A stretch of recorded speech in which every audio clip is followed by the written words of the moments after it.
Hello all welcome to Bhargavi వంటిల్లు. ఈరోజు మనం చాలా టేస్టీగా పెళ్ళిళ్ళలో చేసే వెజ్ పులావ్ని సింపుల్గా ఎలా ప్రిపేర్ చేయాలో చూపించబోతున్నాను. టేస్ట్ అయితే అద్దరిపోతుంది. ఎక్కువ మసాలాలు యూజ్ చేయకుండా, వెజిటేబుల్స్ని కూడా ఎక్కువ యూజ్ చేయకుండా సింపుల్గా చేసి చూపించబోతున్నాను. టేస్ట్ అయితే మస్తు ఉంటుంది. ఈ వెజ్ పులావ్ కోసం స్టవ్ మీద ప్యాన్ పెట్టుకొని, ప్యాన్ వేడెక్కిన తర్వాత ఒక 2 టేబుల్ స్పూన్ వరకు ఆయిల్ని యాడ్ చేసుకోవాలి. ఆయిల్ కాస్త వేడెక్కిన తర్వాత ఒక టేబుల్ స్పూన్ వరకు నెయ్యిని యాడ్ చేసేసుకొని, నెయ్యి పూర్తిగా కరిగిన తర్వాత ఒక 3 బగారా ఆకుల్ని యాడ్ చేసుకోవాలి. ఆకుల్ని యాడ్ చేసుకున్న తర్వాత ఒక 5-6 వరకు లవంగాలు, ఒక టేబుల్ స్పూన్ వరకు షాజీరా, ఒక 3-4 వరకు యాలకల్ని దంచుకొని యాడ్ చేసుకోండి. జస్ట్ ఇలా చేతులతో నలుపుకొని యాడ్ చేసుకోవాలి. అంతే, ఇంకే స్పైసెస్ కూడా ఇందులో యాడ్ చేయొద్దు. ఇవన్నీ కూడా బాగా మంచి స్మెల్ వచ్చేంత వరకు ఫ్రై అవ్వనివ్వాలి. ఇలా ఫ్రై చేసుకున్న తర్వాత ఒక 2 టేబుల్ స్పూన్ వరకు జీడిపప్పుని యాడ్ చేసుకోవాలి. జీడిపప్పు అనేది మీ ఇష్టం, మీ దగ్గర ఉంటేనే యాడ్ చేసుకోండి, లేదంటే స్కిప్ చేసేయచ్చు. ఈ రెసిపీలో జీడిపప్పుని యాడ్ చేస్తుంటే టేస్ట్ అయితే అదిరిపోతుంది. జీడిపప్పుని మంచి కలర్ వచ్చేంత వరకు ఈ విధంగా ఫ్రై చేసుకోవాలి. జీడిపప్పు అనేది ఈ విధంగా కలర్ మారిన తర్వాత ఇప్పుడు ఒకసారి బాగా కలుపుకొని జస్ట్ ఫ్రై చేసుకోవాలి. ఇలా మంచి స్మెల్ వచ్చి జీడిపప్పులు కూడా కాస్త ఫ్రై అయిన తర్వాత ఇప్పుడు ఇందులో 1 కప్పు వరకు ఆనియన్స్ని యాడ్ చేసుకోవాలి. ఆనియన్స్ని మరీ పెద్ద ముక్కల్లా కాకుండా, మరీ చిన్న ముక్కల్లా కాకుండా మీడియం సైజులో కట్ చేసుకోవాలి. ఈ విధంగా ఇలా కట్ చేసుకున్న తర్వాత హై ఫ్లేమ్లో పెట్టకుండా మీడియం ఫ్లేమ్లో పెట్టుకొని ఆనియన్స్ని మంచిగా ఫ్రై అయ్యేంత వరకు ఫ్రై అవ్వనివ్వాలి. ఆనియన్స్ అనేవి మరీ ఫ్రై అయితే బాగోవు, జస్ట్ ఈ విధంగా ఫ్రై అయితే కరెక్ట్గా సరిపోతుంది. ఇలా కాస్త ఫ్రై అయిన తర్వాత ఇప్పుడు ఒక 10-12 వరకు పచ్చిమిర్చిని కట్ చేసుకొని యాడ్ చేసుకోవాలి. ఇందులో కారం అనేది అస్సలు యూజ్ చేయం కాబట్టి పచ్చిమిర్చి అనేది మీకు సరిపడాగా యాడ్ చేసుకోండి. పచ్చిమిర్చిని యాడ్ చేసుకున్న తర్వాత మీడియం ఫ్లేమ్లో పెట్టుకొని కాస్త ఫ్రై అవ్వనివ్వాలి.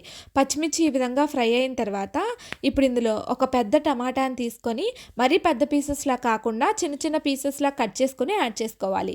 ఒక్క టమాటా అయితే కరెక్ట్గా సరిపోతుంది. ఎక్కువ యాడ్ చేసినా సరే ఈ రెసిపీలోకి బాగోదు. ఒక టమాటోని యాడ్ చేసుకొని టమాటా పూర్తిగా మగ్గేంత వరకు మగ్గించుకోవాలి. ఇలా ఒక 3-4 నిమిషాలు కలుపుకున్న తర్వాత మూత పెట్టుకొని మీడియం ఫ్లేమ్లో పెట్టుకొని కుక్ అవ్వనివ్వాలి. మనకి మీడియం ఫ్లేమ్లో పెట్టుకున్న తర్వాత ఈ విధంగా టమాటా మగ్గుతుంది. ఈ టైంలోనే మళ్ళీ ఒకసారి బాగా కలుపుకొని ఇంకొక 2 నిమిషాల పాటు వేగనివ్వాలి. ఇలా ఒక 2 నిమిషాల పాటు వేగనిచ్చిన తర్వాత ఇప్పుడు ఇందులో 1 లేదా 2 టేబుల్ స్పూన్ వరకు అల్లం వెల్లుల్లి పేస్ట్ని యాడ్ చేసుకోండి. మీ దగ్గర ఫ్రెష్ది ఉంటే అదే యాడ్ చేసుకోండి. నా దగ్గర ఫ్రెష్ లేదని సూపర్ మార్కెట్ నుంచి తెచ్చుకున్న ఇన్స్టెంట్ అల్లం వెల్లుల్లి పేస్ట్ని యాడ్ చేస్తున్నాను. అల్లం వెల్లుల్లి పేస్ట్ ఈ రెసిపీకి మంచి టేస్ట్ అనేది ఇస్తుంది. అల్లం వెల్లుల్లి పేస్ట్ను కూడా యాడ్ చేసుకుని పచ్చివాసన పోయేంత వరకు మీడియం ఫ్లేమ్లో ఫ్రై చేసుకోవాలి. ఒక 2-3 నిమిషాల పాటు ఈ విధంగా కలుపుకుంటూ ఫ్రై అవ్వనివ్వాలి. ఇలా కాస్త ఫ్రై అయిన తర్వాత మళ్ళీ ఒకసారి బాగా కలుపుకొని ఫ్రై చేసుకోవాలి. ఇలా ఫ్రై చేసుకున్న తర్వాత ఇప్పుడు ఇందులో అరగంట సేపు నానబెట్టుకున్న ఒక 2 గ్లాసెస్ రైస్ని యాడ్ చేసుకోవాలి. ఇక్కడ నేను 2 గ్లాసెస్ రైస్ని యూజ్ చేస్తున్నాను. రైస్ని అరగంట సేపు నానబెట్టుకుంటే రైస్ అనేది మనకు పొడుగ్గా టేస్టీగా కూడా ఉంటాయి. ఈ విధంగా బాగా కలుపుకుంటూ ఒక 2 నిమిషాల పాటు రైస్ని ఇందులో ఫ్రై అవ్వనివ్వాలి. మనం వేసుకున్న ఆనియన్ ఇంకా టమాటా వెల్లుల్లి పేస్ట్ అనేది పర్ఫెక్ట్గా రైస్కి పట్టేంత వరకు ఒక 2 నిమిషాల పాటు వేగనివ్వాలి. ఇలా ఒక 2 నిమిషాలు వేగిన తర్వాత మనం ఏ గ్లాస్తో అయితే రైస్ని తీసుకున్నామో అదే గ్లాస్తో 3 కప్పుల వరకు వాటర్ని యాడ్ చేసుకోవాలి. మనం 2 గ్లాసెస్ తీసుకున్నాం కాబట్టి 3 కప్పులు యాడ్ చేస్తున్నాను. ఒక గ్లాస్ అనేది తీసుకుంటే 1.5 కప్పు వరకు వాటర్ని యాడ్ చేయండి, పర్ఫెక్ట్గా సరిపోతుంది. వాటర్ని కూడా యాడ్ చేసిన తర్వాత ఒకసారి బాగా కలుపుకొని ఇప్పుడు ఇందులో రుచికి తగినంత ఉప్పును కూడా యాడ్ చేసుకోండి. ఉప్పు అనేది ఇప్పుడే యాడ్ చేసుకోండి, తర్వాత యాడ్ చేసిస్తే మనకి రైస్ అనేది విరిగిపోయే ఛాన్సెస్ ఉంటాయి. తర్వాత 1 టేబుల్ స్పూన్ వరకు పులావ్ మసాలా, 1 టేబుల్ స్పూన్ వరకు ధనియాల పొడిని, జీలకర్ర పొడిని యాడ్ చేసుకొని మొత్తం కలిసేటట్టు ఈ విధంగా మిక్స్ చేసుకొని హై ఫ్లేమ్లో పెట్టుకోవాలి. హై ఫ్లేమ్లో పెట్టుకొని ఇలా బాగా కలుపుకుంటూ ఉండాలి. ఒక 2 నిమిషాలకి ఈ విధంగా కలుపుకున్న తర్వాత ఒక 2 నిమిషాల తర్వాత మూత పెట్టుకుని హై ఫ్లేమ్లో ఒక 10 నిమిషాల పాటు కుక్ అవ్వనివ్వాలి. 10 నిమిషాలకి రైస్ అనేది మనకి ఈ విధంగా వాటర్ని ఇంకుతూ ఉంటుంది.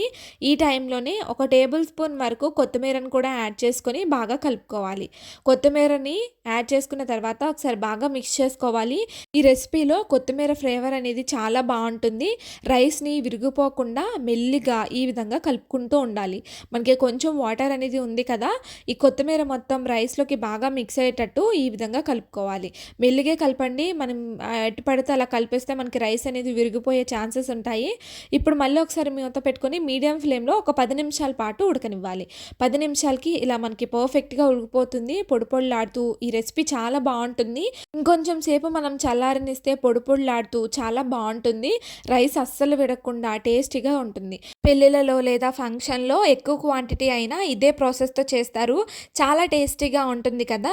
సో, ఈ రెసిపీని మీరు కూడా ట్రై చేయండి. చాలా బావుంటుంది. షేర్వాతో గానీ, లేదా రైతాతో గానీ ఈ రెసిపీని సర్వ్ చేసుకుంటే చాలా బావుంటుంది. నేను చేసినట్టే మీరు కూడా చేస్తే పెళ్ళిళ్ళలో చేసే కన్నా టేస్ట్ అయితే అద్దిరిపోతుంది. చాలా కమ్మగా ఉంటుంది. ఈ రెసిపీని మీరు కూడా ఖచ్చితంగా ట్రై చేయడం మర్చిపోకండి.